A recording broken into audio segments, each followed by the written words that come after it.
دوم ایول اساسگزار صلح و وحدت ملی پیشوای ملت پرزیدنت جمهوری تاجیکستان محترم امامعلی رحمان در دهات الماسی دهه شاهنبری شهر حصار جمعیت سهامی کشاده آسایشگاه شاهنبری را پس از نوسازی مورد استفاده قرار دادند.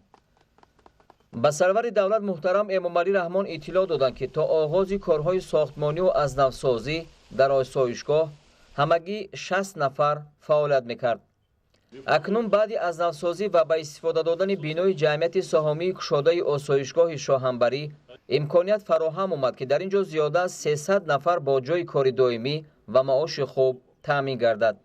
در رفت کارهای ساختمانی و از نوسازی آسایشگاه زیاده از 1000 نفر متخصص و ساکنان محلی با کارهای ساختمانی آسایشگاه جلب گردیده با معاش خوب تامین شدند. ما کارمندان آسایشگاه شاهنبری از سیاست خردمندانه راهبر دولت پیشوای معظم ملت محترم جناب عالی امامعلی رحمان خیلی سرفراز هستیم که با هدایت و دستگیری های بی‌واسطه‌شان باز یک انشاءات مهم برای سلامتی و استراحت شهروندان جمهوری بهر استفاده بردن قرار داده شد.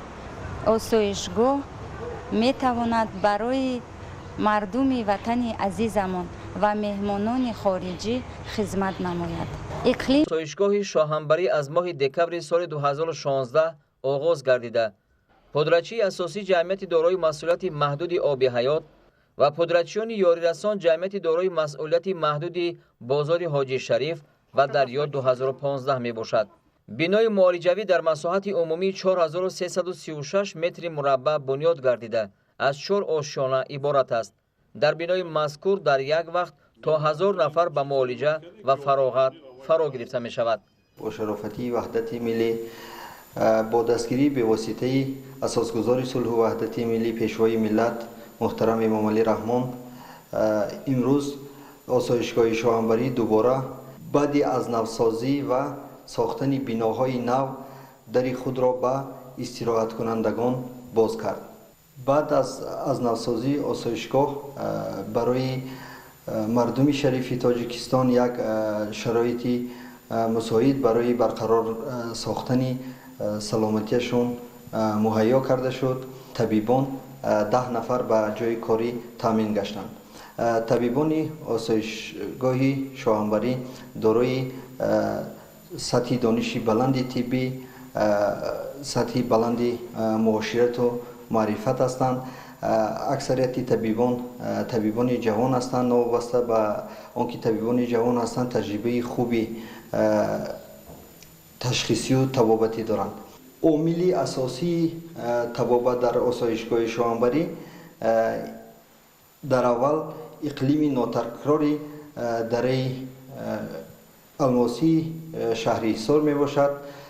دوم عامل اساسی طبابت در آسایشگاه شاهنبری این دو نمود آب معدنی است که یک نمود آب معدنی برای نوشیدن، دیگر برای استفاده بیرونه پیش بینی کرده شده است.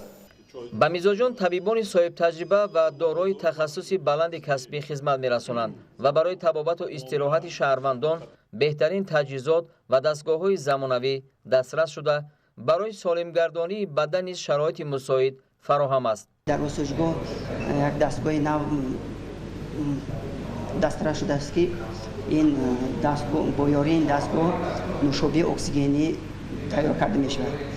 این اکسیژنیرات می باشد که از هوا اکسیژن تازه را گرفته 93-96% کرده با دمابه گیاهی آمیخته می کند. این دمابه گیاهی در نماد حبوبچه ها استحصال می شود و استراحت کنندگان پیشکش کرده می شود برای خستگی های سیستم عصب، دل و شریان، سیستم هاضمه خواب را بهتر می کند، مسئولیتی ایمونیته ارگانیسم را پرقوت می کند، کار فکری جسمانی را بهتر می کند. نوشابه اکسیژنی افضلیت‌های زیادی دارد. در ترکیب نوشابه اکسیژنی هم حبوبچه‌های اکسیژن موجود است و هم دمابه گیاهی. اکسیژن هم خاصیت شفابخش خیلی نقص دارد. دمابه گیاهی که در ترکیب نوشابه است این هم تاثیری توابتی دارد. وابسته به ترکیب دمابه نوشابه اکسیژنی میتواند نوشابه اکسیژنی آرام کننده، معدوی، تلخران، ضد دیابتی، آرام کننده و غیره کار می شود. عامل توابتی که سالانی دراز برای تبابت بیماری‌های عضوهای هاضمه محض در آسایشگاه شاهنبری استفاده میشد و معرفیگری آسایشگاه شاهنبری بود. این آبی معدنداری نوشیدنی، معدنناک نوشیدنی می باشد که بسیار ترکیب کیمیاوی بوی دارد. آبی سولفوردار در ترکیبش نمک ها دارد، بسیار زیاده از 15 نمودی نمک ها دارد که برای کسل‌های عضوهای هاضمه به مثال گاستریت، یعنی التهاب معده، التهاب رودی 12 انگشته، زخم معده، زخم رودی 12 انگشته، بیماری‌های التهابی روده، دیگرش بیماری تلخدان و عضوهای تلخگذر برای توابت بیماری جگر خیلی مفید است و مورد استفاده قرار دارد. با یک نمودی آبی معدندار است در آسایشگاه شاهنبری که ما همچون با نمودی ونا استفاده میبریم. این هم ترکیب معدنیش خیلی غنی می باشد و نمکش خیلی بسیار می باشد. این رو نوشیدن جایز نیست، برای همین برای بیماران با نمودی ونا با نمودی آبوزی کردن توصیه داده می شود. اینچنین در آسایشگاه زمرد یک عامل خوبی توابتی تشکیل کرده شده است. این هم باشد مومی کوهی، اوزوکریت. این محصولات نفتی است. در ترکیبش انگشتاب‌های اوگلیرودی دارد. بسیار با گروه توابتی گرم شفایی تعلق دارد. ما این مومی کوهی اوزوکریت رو از برسلوی اوکراین دسترس کرده می شود و ما در کار هر روزی خود استفاده می بریم. دیگر عامل شفایی آسایشگاه شاهنبری این لایقه شفابخش حفظی سطحی است. از نیم جزیره قریم آورده می شود برای تبابت بیماری‌های التهابی، برای بیزوریاتی مرد و زن، خصوصا برای پروستاتیت‌های مزمن بسیار استفاده برده می شود. دیگر عامل توابتی که در آسایشگاه شاهنبری تشکیل کرده شده است این محصولات نفتالین می باشد. نفتی نفتالین این یگانه در آذربایجان است. ما همین دسترس کردیم و ما برای بیماری‌های عضوهای بند و بغم‌ها، عضوهای بیماری‌های پوست با طور وسیع استفاده می‌بریم و من فکر می‌کنم که از برای آنکه استراحت کننده عامل‌های توابتی که چهلی که قید کردم با طور پررنگی گیرد، محض توصیه می‌دم که آسایشگاه شاهنبری برای توابتی نه فقط بیماری‌های عضوهای هاضمه، برای تبابت بیماری‌های عضوهای حرکت، تکیه و حرکت، برای بیماری‌های نورولوژی، برای ویرانشوی مبادله ماده‌ها خیلی مفید است. در بینای فراغتی که از 5 آشانه عبارت است، برای برگزاری چهاربینی‌ها 4 مجلسگاه خرد و میانه ساخته شده است. مساحت عمومی بنا 5762 متر مربع را تشکیل می‌دهد. بینای اساسی آسایشگاه از 5 آشانه با 500 کت پره تعمیر و نوسازی گردیده، دارای آشخانه برای خدمترسانی به 200 نفر در یک وقت، مجلسگاه برای 300 نفر، تالار ورزشی و سالمگردانی عبارت می باشد. در بینای اساسی آشپزها برای میزاجان خوراک‌های ملی و پرهیزی و درخواستی تیار می‌کنند. در برابر فراغت و طبابت در بینای مذکور برای گذراندن میزهای مدور، کنفرانس‌ها و نشست‌های علمی و فرهنگی سطح جمهوری و بین المللی شرایط مساعد با تکنولوژی، راحت کرسی‌ها، تخته‌های تبلیغاتی، تقویت آواز و دیگر تجهیزات ضروری فراهم آورده شده است. بینای امفی‌تئاتر با 560 جای نشست در مساحت عمومی 983 متر مربع به طور زمانوی ساخته شده است.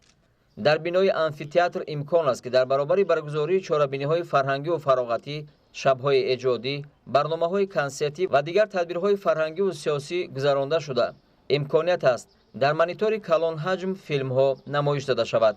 برای طبابت گیرندگان، سیاحان داخلی و خارجی و شهروندان 11 دکان در شفت امفی‌تئاتر بنیاد گردیده است که برای فروش داروواری، گیاهای شفابخش، тӯҳфаҳо аз маҳсули дасти ҳунармандон аз қабили ҳунарҳои кулолгарӣ, дузандагӣ, ресандагӣ, чӯбкорӣ, заргарӣ, дуконҳои фурӯши молҳои ниёзи мардум ва обҳои ташнашикан хизмат мерасонанд.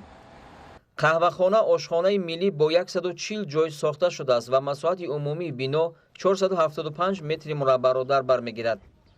бино дар баробари таҷассуми нақшу нигори миллӣ дар муаррифии таомули миллати тоҷик, хусусан дар соҳаи табохӣ ва хӯрокҳои миллӣ, дар ояндаи наздик хизмати арзандаро анҷом хоҳад дод, зеро ба шаҳрвандони дохилию хориҷӣ беҳтарин ошпазҳо бо пешниҳоди навъҳои гуногуни хӯроки миллӣ аз гиёву растаниҳои шифобахш ва тарзи пухтани он бо дар назардошти хусусиятҳои минтақавии Тоҷикистон ва табобати он хизмат мерасонанд. осоишгоҳи шоҳанбарӣ иншооти навинест, ки ба ифтихори 30-солагии истиқлоли давлатии ҷумҳурии Тоҷикистон бунёд гардида, бо дастгоҳҳои муолиҷавию табобатии замонавӣ таъмин буда, беҳтарин мутахассисон ва табибон ба шаҳрвандон хизмат мерасонанд. бо итминон метавон гуфт, ки дар ҷалби сайёҳони дохилию хориҷӣ низ бо мавҷудияти шароити зикршуда ва табиати беиштосо нақши муассир хоҳад гузошт. бахши гиёҳдармонӣ дар баробари оби табиии шифобахш аз имкониятҳои хуби табобату муолиҷаи беморон мебошад. дар назди осоишгоҳ хоҷагии ёрирасон бо дарахтони мевадиҳанда дар масоҳати 60 гектар бунёд гардидааст, ки барои бо меваҳои тару тоза таъмин намудани мизоҷон фаъолият хоҳад кард. чоҳи амудии оби маъдани осоишгоҳ дар чуқурии 1546 метр аз навсозӣ гардидааст. оби маъдани мазкур хусусияти табобатӣ дошта, аз замонҳои пеш то ба рӯзгори мо барои табобати беморон, махсусан узвҳои ҳозима шӯҳратёр шудааст. номи осоишгоҳ аз номи оби маъдании чашма гирифта шуда, дар сарчашмаҳои таърихӣ оид ба аҳамият ва шӯҳрати он маълумоти зиёде мавҷуд аст. хатти нави оби нӯшокӣ аз дарёи Чангоб дар масофаи зиёда аз 10 километр то осоишгоҳ сохта шуда, оби он ба меъёрҳои санитарию беҳдоштӣ ҷавобгӯ мебошад ва аз пиряху обҳои чашмаҳои қаторкӯҳҳои Ҳисор сарчашма мегирад. таъмири роҳҳои берун ва дохили осоишгоҳ дар масоҳати 15 000 метри мураббаъ, ободонии гирду атрофи осоишгоҳ дар майдони 9 гектар ба роҳ монда шуда, дар масофаи зиёда аз 700 метр канали селпарто ва дар масофаи 600 метр деворҳои такягоҳӣ сохта шудааст. сафолакпӯшии майдону роҳҳои атрофи биноҳои осоишгоҳ масоҳати 5000 метри мураббаъро ташкил дода, 40 000 дарахтони ороишӣ ва сояафкану мевадиҳанда ва зиёда аз 1 миллион бех гулу буттаҳо шинонда шудааст. бояд тазаккур дод, ки дар ҳудуди осоишгоҳ дар баробари парвариши ниҳолу дарахтони маҳаллӣ, парвариши нодиртари ниҳолу дарахтони сояафкан ба роҳ монда шудааст, ки дар ояндаи наздик табиати осоишгоҳро дучанд гуворо ва файзбахшу диданитар хоҳад кард. ҳамчунин дар масофаи 11 километр роҳи нақлиётгарди гардишгоҳи Алмосӣ то даромадгоҳи осоишгоҳ ба пуррагӣ мунфарш гардида, дар ду шафати роҳ пояҳои чароғҳои рӯшноидиҳанда насб шудааст. барои беҳтар гардидани сатҳи хизматрасонӣ ба корафтодагон, хатсайри ҳаракати нақлиёт аз самти шаҳраки Ҳисор то Шоҳанбарӣ ва аз Шоҳанбарӣ то шаҳраки Ҳисор таъсис ёфтааст, ки ҳамарӯза ба хизмати аҳолӣ омода аст. сокинони 3 деҳаи атрофи осоишгоҳ баъди таъмири роҳи мошингард ва ташкили хатсайри нав метавонанд дар вақти кӯтоҳ бо сарфаи вақт ва маблағ ба макони дилхоҳ расанд.